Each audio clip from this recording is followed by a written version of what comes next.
Now on BBC Two, Kirsty Walk with One Foot in the Past.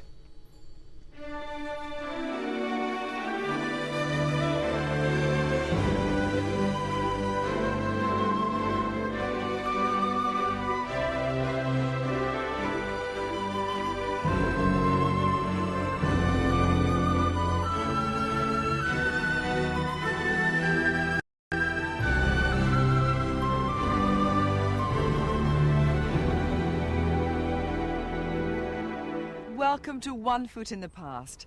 In tonight's programme, Rupert Graves celebrates the golden age of Victorian seaside piers at Weston-super-Mare in Somerset. Toppling the Duke of Sutherland, should Scotland's most monumental statue be shipped home. And Elaine Harwood reveals the first council houses set to become heritage. This year has been declared the Year of the Pier. It's a bid to focus attention on our fading seaside heritage and celebrate the magnificence of Victorian pier building. Burnbeck Pier at Weston-super-Mare is less famous than many others, but to actor Rupert Graves, it's by far the most important.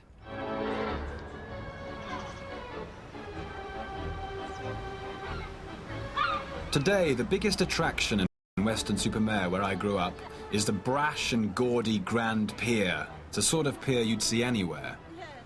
But just up the coast is the thing I love most about Weston.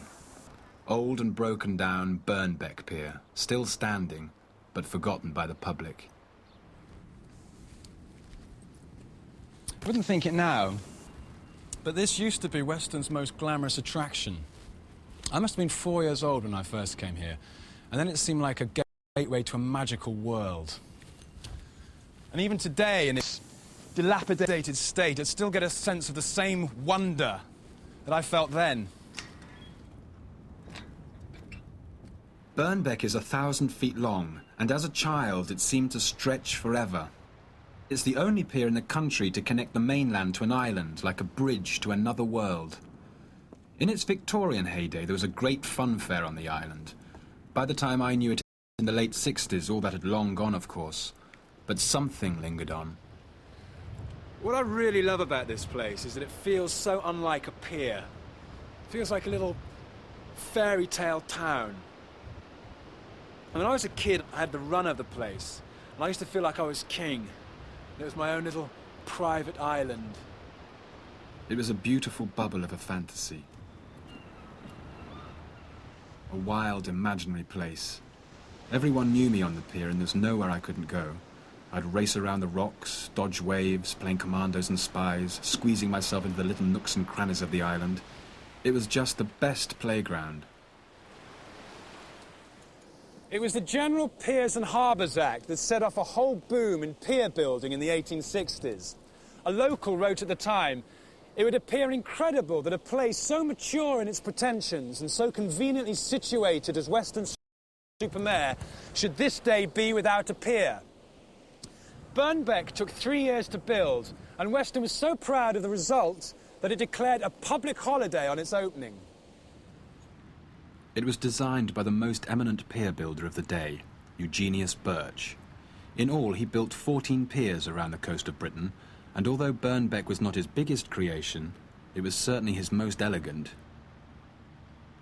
When work began in 1864, its 15 sets of cast iron legs had to be driven a yard into solid rock to withstand Weston's swirling currents. It was finally opened to the public in 1867. Just look at these legs, they're really quite beautiful. And so delicate, so much more elegant than most other piers with their bold, thick, straight struts. It's amazing to think that it survived nearly 130 years because Weston is famous for its very high and violent tidal range. And the wind roars in from the Atlantic over there and hits Burnbeck with full force. But the engineers obviously knew what they were doing because it's still here.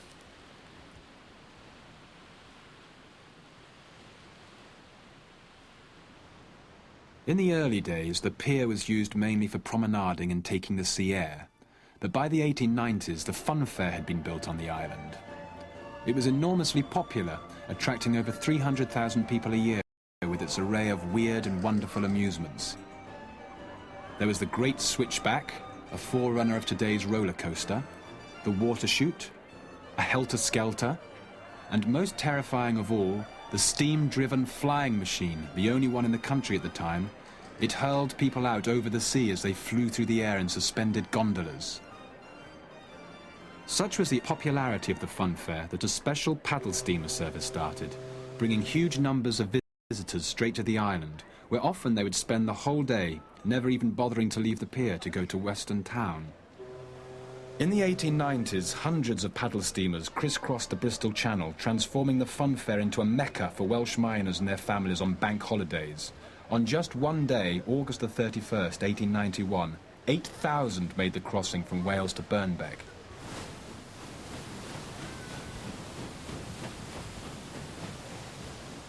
The paddle steamers are one of the few things from those days still running, but sadly, today they pass Birnbeck by. I used to catch this paddle steamer from the old pier. When I was 4, we went to see the opening of the new Severn Bridge then. Used to go across annually to Penarth and up and down the coast to Ilfracombe and Lundy. It's really sad that another part of the death of the old pier, in a way, is just the fact these steamers stopped going there in 1981, I think it was.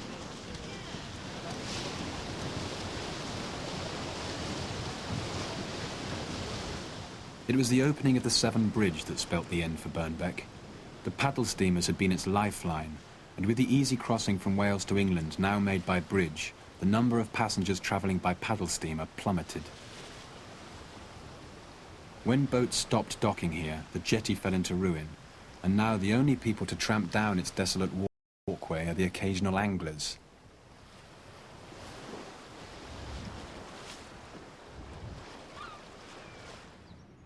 I suppose the place here that means most to me is the old refreshment and concert pavilion that sat at the heart of the fun fair. It, like everything else, is in a sorry state now, but even I remember it in better times. In the 1970s, it enjoyed a brief Victorian revival, and for a moment, Birnbeck returned to its heyday.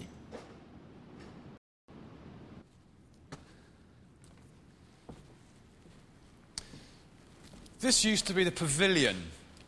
Now, when I was about 8 or 9, I used to take part in Victorian musical evenings here. There used to be a stage here, and I'd come out in a little nightgown and mime to a song that my mother used to sing.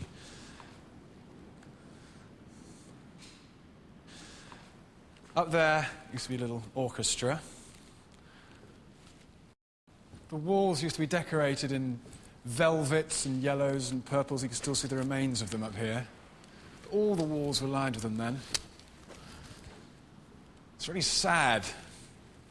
This place, it's very difficult to imagine that this place used to sit 1,000 people dining, drinking, having a good time.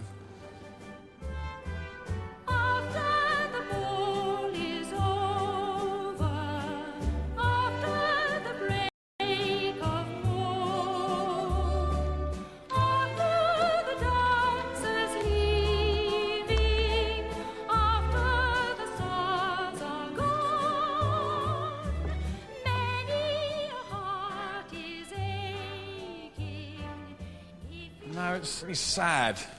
It's home to about 8 or 9 pigeons. The soul seems to have gone out through the broken windows. It's very strange coming back here. It's like a ghost town now.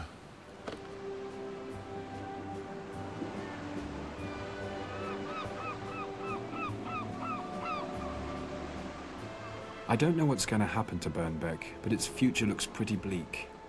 I'd buy it if I had enough money and live on the island. I don't know what it is about the place.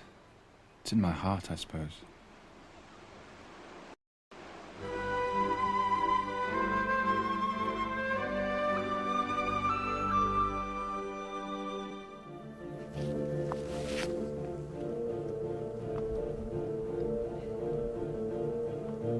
It's a steep climb to the top of Benvragi to reach the massive monument to the first Duke of Sutherland.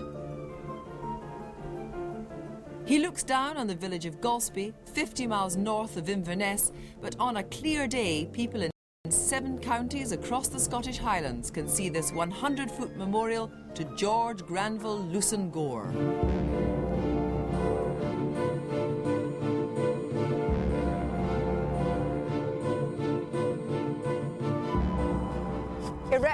1838, after his death, the inscription on the huge plinth reads, "Loved, revered and cherished by his tenantry and friends." But he was also known as the Black Duke, and to many Highlanders, this monument is one of the most powerful symbols of oppression in Scotland, and it's the subject of a campaign to have it removed. But can you really exorcise history's demons in this way? The first Duke of Sutherland cleared thousands of people from the glens around here. He's seen as a symbol of all that's wrong with Scotland. It's an enormous monster. It's a carbuncle on this hill, and it really has to go. It's the centre of great attention because it's the image of the man that is most hated in Scotland. It is a true and real and successful monument. As such, it comes to embody the character of the individual it represents, so that when people go to see the statue, they see the Duke of Sutherland standing here yet. It is by any standards a brilliant piece of monumental sculpture. Consequently, it really ought to be blown to kingdom come. The Duke arouses such angry passion because of his central role in the clearances, which transformed the Highlands in the 18th and 19th centuries. Under the misnomer improvements, the landowners ruthlessly clear the land, and in so doing, help destroy the clan system.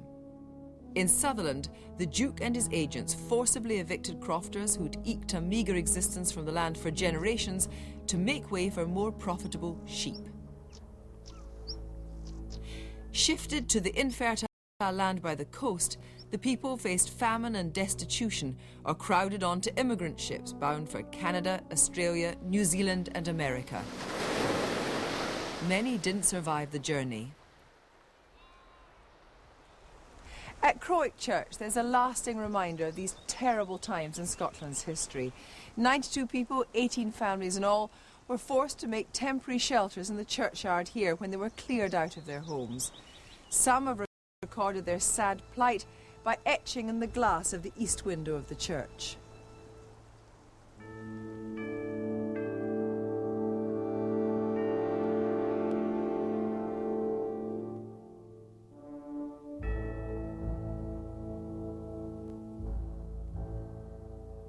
The injustice of their fate is plain for all to see. And now descendants of those cleared from the Sutherland estates are backing the campaign, some with hard cash, to evict the Duke from his hilltop residence. The tactics of our campaign have been quite different from the loose talk of the past. People have talked in bars about blowing this statue up, but our campaign has been to apply for planning permission in order to get the local authority to agree that the statue should be removed from its plinth, replaced by a Celtic cross, and remove the statue to Dunrobin Castle. We think that would be fitting in this day and age. It would be a judgment on the past. It would close the chapter and open a new one. The castle has been the ancestral home of the Sutherlands for almost 6 centuries, so it could be a suitable resting place for the Black Duke. This statue of the first Duke of Sutherland is the original model for the one that now towers above Golspie. It greets visitors in their hundreds every day at Dunrobin Castle. If protesters have their way, it will be joined in the garden by the much larger and grander version.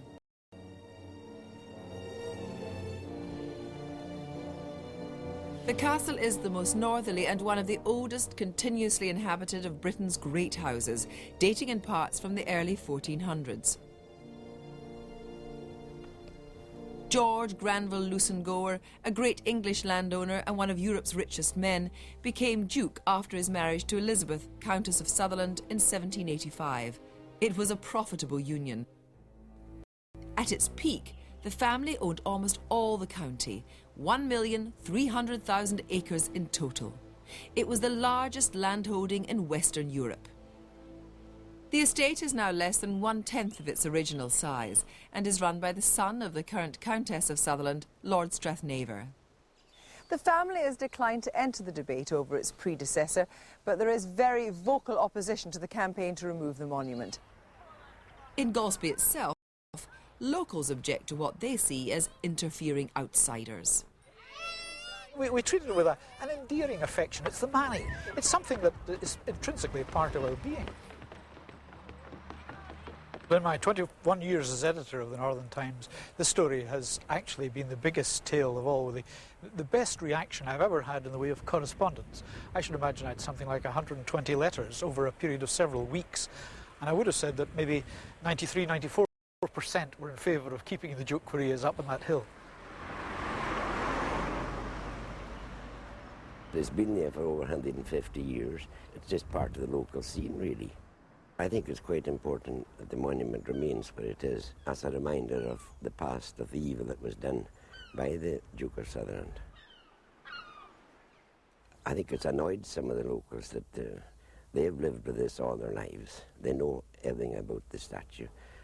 And then an outside element comes into the village and wants it removed.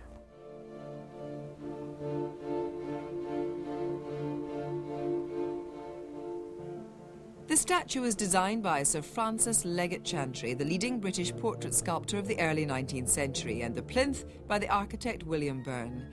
As a listed building, considered one of the greatest works of sculpture in the country, the planning authority have so far refused the application for its removal. There is, however, another application being considered for a new monument to commemorate those cleared from the land, which will be sited on a neighbouring hilltop. So the Duke may yet have to face up to his past, and the debate about his future is far from over. We can test when a time is coming for a people, when the monuments are going up or coming down. Other symbols of the country's communist past are suffering similar humiliation. In the former Soviet Union, we've seen monuments being torn down left, right and centre, and this signifies more clearly than any written report how a people is changing and with what commitment they are making these changes. This monument to the Duke of Sutherland is now under such scrutiny.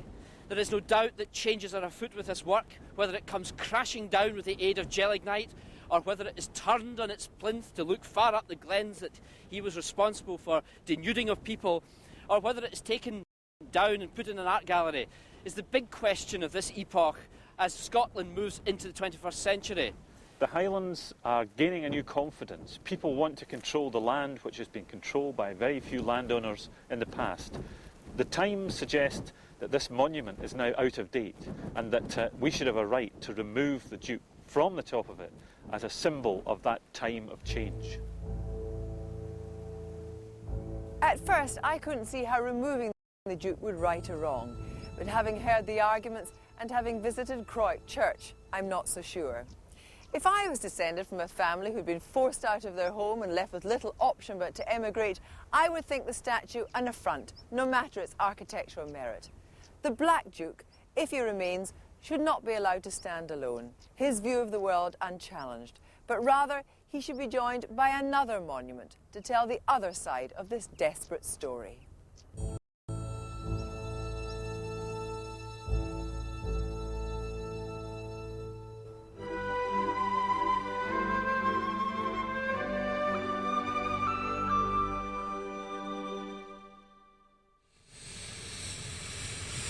Virtually on the runway of Glasgow Airport, the India of Inchinnan tyre factory is one of Scotland's finest industrial office buildings. At its height, the factory employed 3,000 workers and was at the forefront of technical innovation, exporting high-performance tyres to every corner of the British Empire. Completed in 1930, the building embodies the style and symmetry of the Art Deco age. Modelled on London's Firestone factory and built of reinforced concrete, the building is lavishly decorated with brightly coloured ceramic tiles.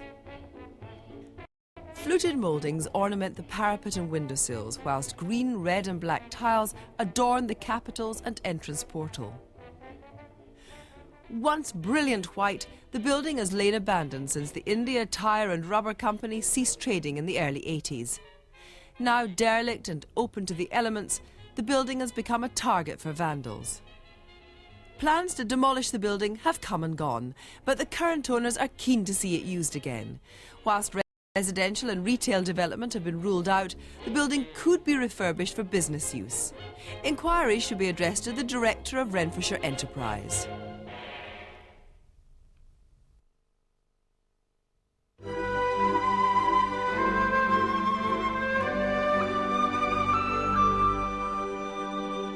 Up and down the country, on the edges of villages and small towns, there are unsympathetic post-war housing developments.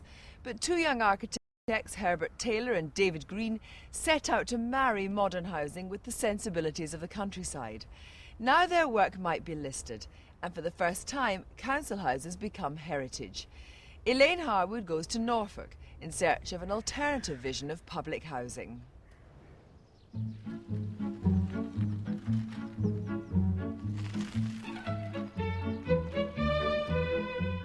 Herbert Taylor and David Green came here in 1941. Inspired by the Norfolk landscape, they designed and built over 500 council houses in 30 years. Their work embraced old principles and new practices. Their approach could have completely changed the face of rural England. It was of a style never seen before or since. Here is a moment of brilliance. In the post-war housing boom, this old idea, the terraced house, was to give people a new way of life.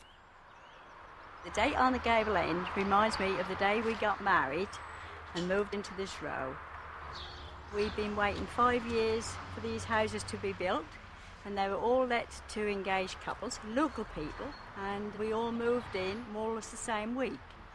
Everybody was transporting things on bicycles and carts, everything. Every house is a little bit different to suit everybody's individuality, and they're just a nice mixture. Taylor and Green used delicate metalwork and trellises to make each house different. In the 1940s, only the nastiest bricks were available, which they disguised by colour washing in a variety of delicate pastel shades. Long terraces were radical departures from the norm of 1950s council housing. But what was most distinctive was Taylor and Green's approach to planning. How many council houses have not one, but two front doors? Taylor and Green reinvented the rules. Sometimes they put the back door next to the front so you didn't have to go through the house to reach the garden. Or they just put one door on the side of the house. They believed country people didn't need a posh front door. They never used it. Much handier was a lobby for tools and muddy boots, and that way the door led straight into the heart of the house. Hello, would you like to come for a cup of tea? Oh, that's lovely of you. Thank you. That was heavenly when we first moved in. We used to live in a little tiny cottage that was very small. There was no running water, no lighting upstairs whatsoever, and I had 2 children at the time. What's it like being at the front so everybody could see in? Well, that's quite nice really, because when you spend a lot of time in the kitchen, and if you're sort of working in here, you do see things which at the back of the house you don't, do you? So they put the kitchen at the front of the house facing north and the living room at the back to catch the afternoon sun. They always tried to orientate their terraces north to south. Taylor and Green believed the way houses sat in the landscape was hugely important. To them, pre-war semi-detached houses were ugly and had no place in the countryside. They sat like jagged teeth, interrupting Norfolk's flat horizons. So Taylor and Green reinvented the terrace. Its simple, long lines looked much less impertinent on the landscape. It could be stepped as the lie of the land dictated, discreetly hugging the horizon. No one else was thinking like this. But the real delight lay in decoration. The idea of using barge boards comes from a rich local tradition, but the patterns are all Taylor and Green's own. And as Brit rationing ended, their playfulness really took off.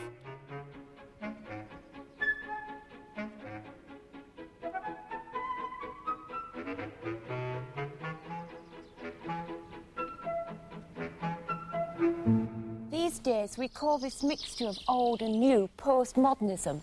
Could Taylor and Green have been the first postmodernists? It was years since anyone had heard of Herbert Taylor and David Green, but one man from the local council remembered them. Mr. Taylor was the designer, if you like, the backroom boy, the boffin, and Mr. Green was the on-site man. Most people highly skilled of this nature, determined to make a thoroughly good job. are going to be difficult in as much as they're going to stick out for what they want. Do you know what happened to them? Yes, we correspond to one another at Christmas time, send one another cards. I had a card from them. Oh, gosh.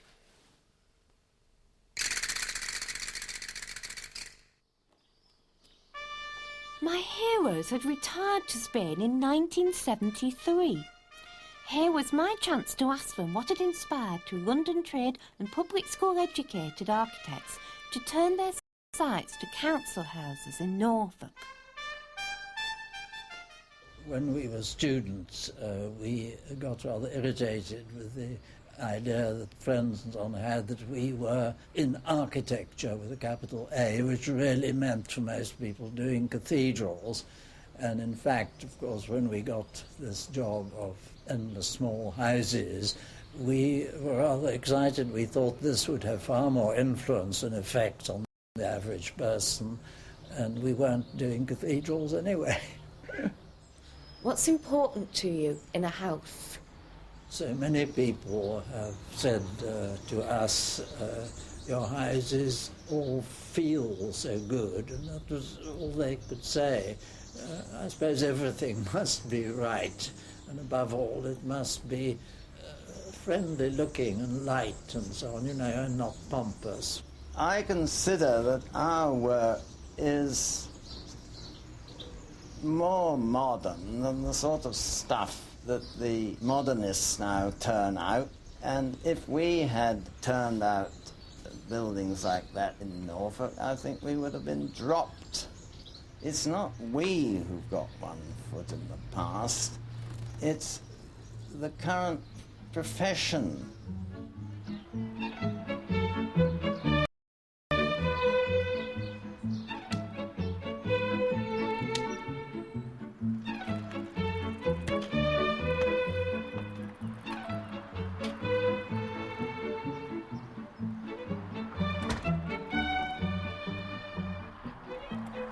In the 1950s, Britain built the best council housing in the world. It should be recognised as part of our heritage. Taylor and Green's housing was unique. It deserves to be listed.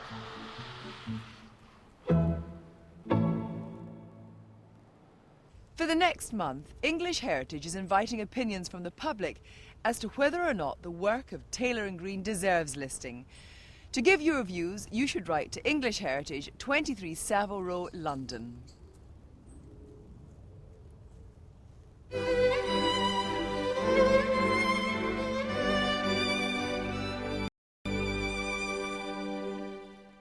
In next week's programme, Britain's greatest royal palace revealed for the first time. Ralph Fiennes celebrates the spirit of Lawrence of Arabia in the heart of Dorset. And Dan Cruikshank on a secret weapon that